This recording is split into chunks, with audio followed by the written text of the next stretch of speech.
soof fii fajar la nga dee yee fi nelaw yi di dee neex.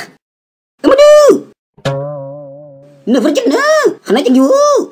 ay uy Amadou ma jëm la.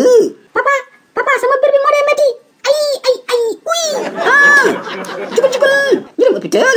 papa biir bi daf dee métti mu ne ko ma dee dem hôpital war monsieur Saka ba pare doo koon dama dee feebar du ma jàng si ay xaral ma woo ko.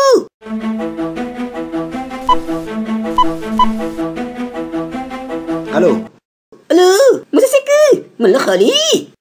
ah góor gi Xaali naka nga def. alhamdulilah Amadou mënul ñëw tey. lu tax mbaa jàmm la. dafa feebar. ah bon.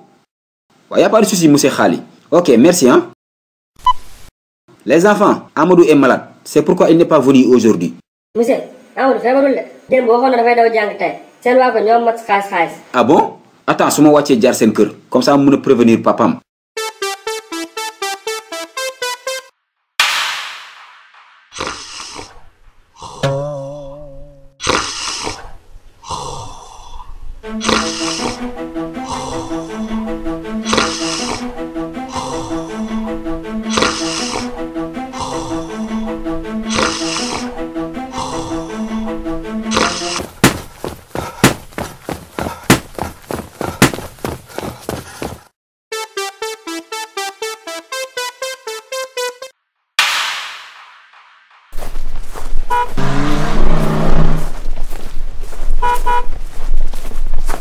Bonjour, monsieur Khali.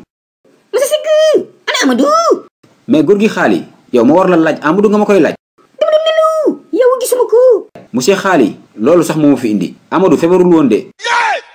dara jotu ko xaritam yi mu bokkal classe ñu ne seen waa ko ñoo am match tey xaalis foofu la dem. football ba ma jàpp ko. voilà c'est ton fils bu ñëwee nga réglé ko.